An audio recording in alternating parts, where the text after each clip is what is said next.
Welcome back, everyone. We're back with more videos. My computer crashed, but now it's working perfectly. So let's get on with this video. Mastering Positional Chess.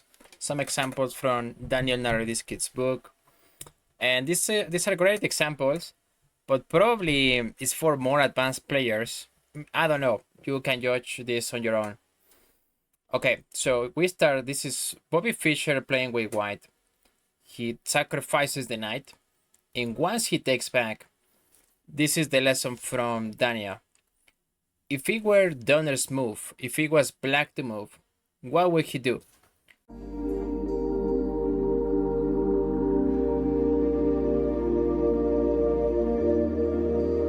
Other than trading queens, black wants to play some other move. So I also showed this to some of my students, and they were proposing, okay, I have no idea, but I just have to trade queens. Other than that, I don't know. Some find queen g3. Yeah, this is a good move for white. This should have been played. But Bobby Fischer plays rook d4. Okay, the computer even says that this is an inaccuracy. Why don't we just play rook d4? Feel free to pause the video and find what other plan black has to defend this position, right? Because we're targeting this diagonal, especially this square. Queen g3 is a good move, but why rook d4 is a bad move? Okay, so after rook d4, black has this positional idea of playing f5. And f5, okay, we're stopping this idea of rook g4. And now how do we continue the game? Let's say that we can even, well, this happens in the game, rook d1. Here we give a check, we just move the king, but by moving f5, we're keeping an eye on this square with the queen. Okay, so Robert Fischer missed this idea of f5. And the continuation here is clear. So after we move the queen, the king moves. We have to play h5. h5 now, f5 is not possible anymore. This is checkmate, right? So they have to do something else about it. For example, they can go f6. Sorry, the knight, not f6. At some point, yeah, we're gonna push f6, but we have this excellent move with the knight, threatening this, or even putting the knight here on g5, for example. So now we can bring the rook. That's excellent. Queen to e7, and now it's not super clear, right? It's not that clear how white's gonna make progress, but this is definitely a better position. So here rook to g4. Now we can defend with f6. Bishop has to retreat, and it's all good. The game continues. All right, this is a more complex example. I'm gonna do my best to explain it because I'm still processing this information. Okay, bishop to d6. Would you consider this a bad move? On the book it says, an unnecessary waste of a tempo. The bishop was sitting perfectly on e7. Moreover, the plan of f3 and e4 is even stronger now, since white will be threatening e4 to e5. Okay, so what is the threat here? This pawn, right? They want to take this pawn with the bishop. And let's say that we completely ignore it. This is just as an example. Let's say we play something like, I don't know, b3. So that would be a blunder because here, this pawn is hanging. We cannot even take because this leads to a checkmate, right? This is completely lost. Not checkmate, but they're really close. Okay, so what do you do to prevent this idea? If we take a closer look at the position, we know that black wants to play knight to g6, followed by h6, right? Completely shutting down this diagonal for the bishop, and then kicking out the dark square bishop. So how do you prevent this idea? Prophylaxis, king to h1. The cool, calm, and collected king h1. They don't have this check anymore. And now the game will continue. Okay, black goes with their plan, knight to g6. But now we can go f3 and e4. And we are slightly better. But Big Nick displays brilliant positional understanding. This is from the book. This move is a mix of deep prophylaxis and a tactical idea, f3. Okay, and now black has to waste a tempo.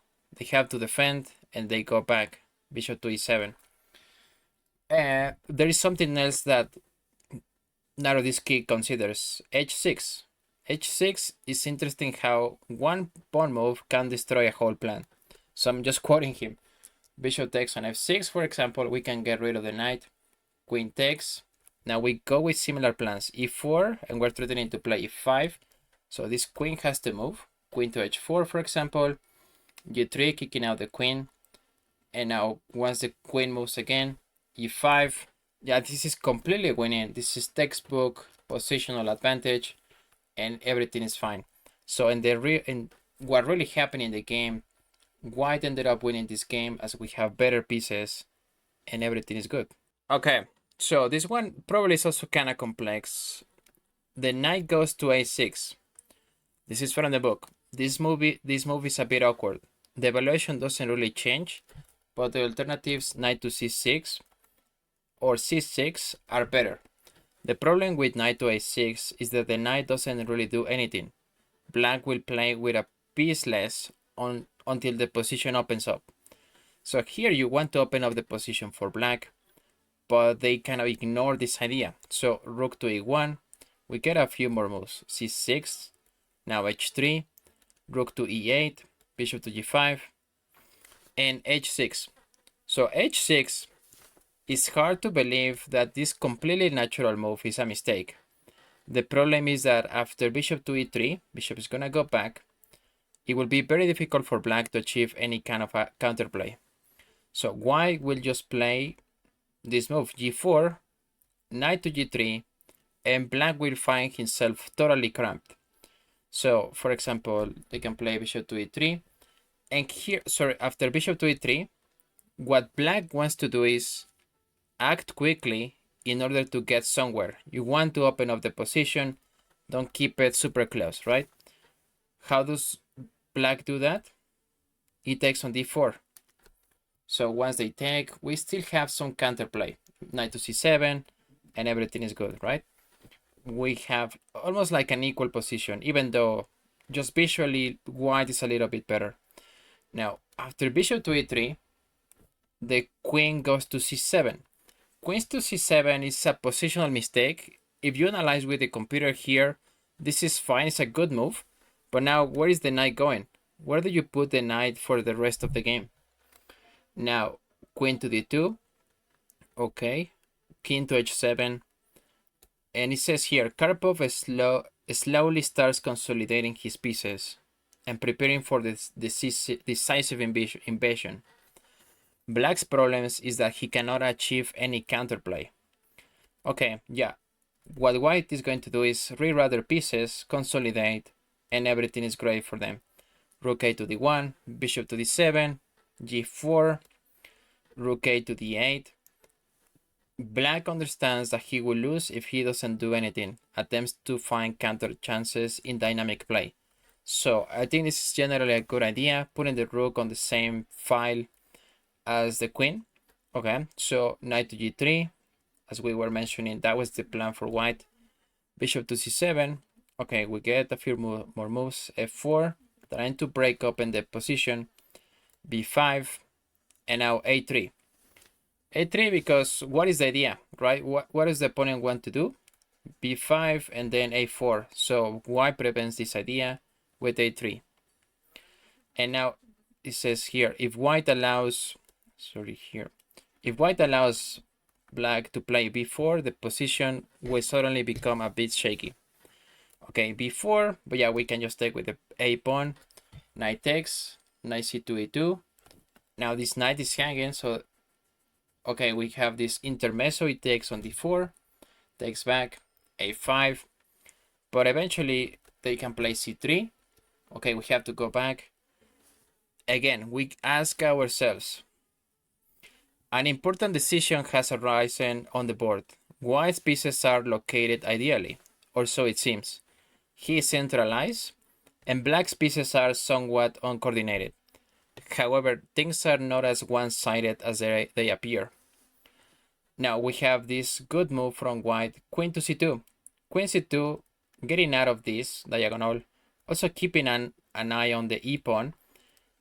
because we understand that black wants to play knight to c5, right? Knight to c5 is the idea.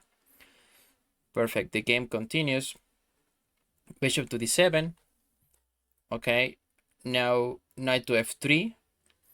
A slightly better try for, by the way, the best move for black here, let me check, is knight to c5, just to play knight to c5 directly. But okay, they wasted the move with bishop to d7.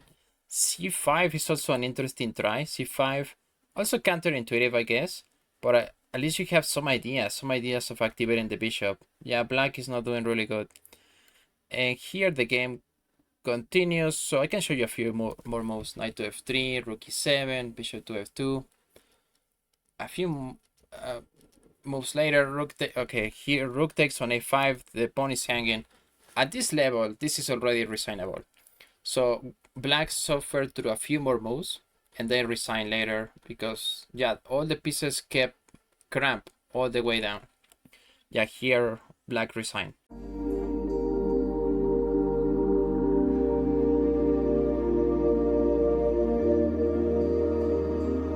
All right, this is Daniel. Why to play?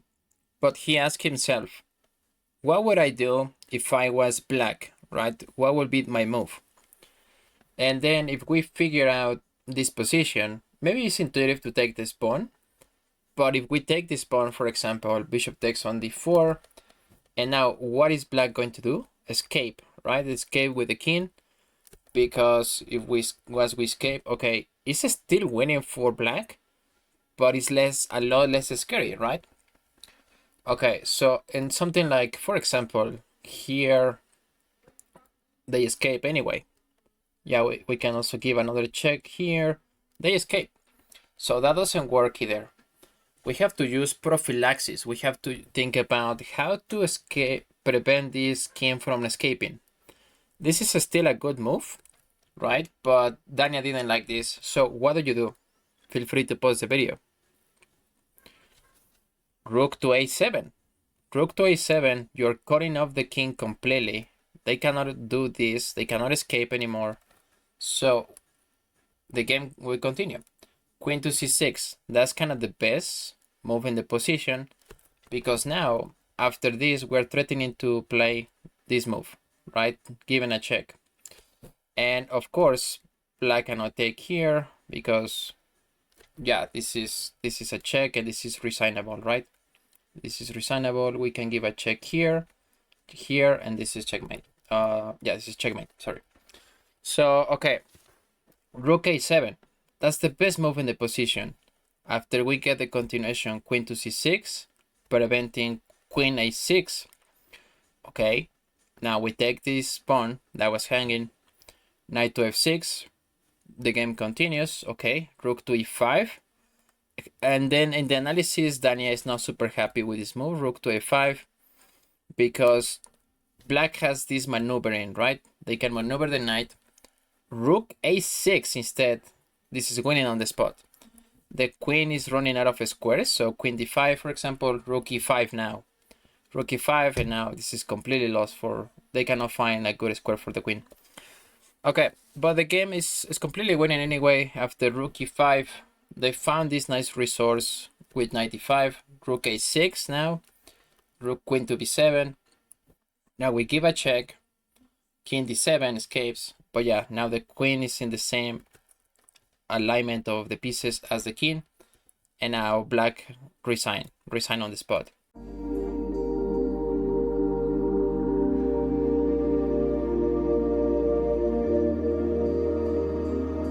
All right, here I'm also going to quote from the book. Rook goes to rook f to e1. This is what is played. Even here, in a similarly dire situation, he asked himself, if it were my opponent's move, what would he do? Right, so this is black playing Tigran Petrosian. And I was thinking about it, so maybe I would put my bishop here, but no, there's a lot of pieces in this position. Maybe it's too slow. And besides, for later, they have this idea of pushing a3 and putting the bishop here in this diagonal. So Daniel goes, or he analyzes this move, bishop to f3, and now the plan is to go d5. So I want to move my knight here and prevent this idea, right? Cover this square, but it takes too long. I cannot do that anymore. So the moves rook to c7, rook to b7, or rook to a7, so moving the rook somewhere, let's assume we move the rook somewhere, that's too slow, and they can also play e6. So let's go here, for example, or here, they can play a6, and now this rook is hanging, this is happening, this is just like, it's too much, right? It's way too much. So you cannot move the rook on this file, on this rack. But Tigran Petrosian sees this move, rook to a6, right? Completely offering the rook. And let's assume they take, for example, which is the obvious move. Now we can even take back with the pawn or with the queen. Both moves are interesting. For example, f takes on a6, and after we move we bring the knight around, it's gonna be not super clear how to make progress for white. And let's assume we take back with the queen. We can also hold onto this position. So, for example, a4 is still losing for black. It's still very, very difficult to defend. But okay, let's continue with what happened in the game. After rook to e6. By the way, also this idea of rerun this bishop. Now we have time. Now we have time here, and we're preventing this. So just I wanted to cover that. Rook to e6. They go with a4. a4. Putting the bishop here later. Bishop to a3. Okay, we have time to cover this square. This is such a key square, d5, right? Bishop takes on e6. We take back with the pawn. Queen to f1. And objectively, the position is approximately equal. White decides to bail out by sacrificing back the exchange and transposing into a drawish position. So rook to f3, bishop to d3. Now rook takes on d3. That is the exchange. That is the piece that they give back. And I think primarily the problem is, yeah, they don't have anything here in this position. This bishop is bad, right? All of this pawn structure is terrible. So okay, here the game continues. b4. Let me see, I have some notes here. Oh no, I think it's fine. So yeah, probably just we can also here. Okay. Alright guys, thanks for watching. Please comment, like, and subscribe. Check out the exclusive content I have for you. And this book is excellent, especially for maybe intermediate to advanced players, because the examples are also kind of complex. Alright, I will see you in the next one, and take care.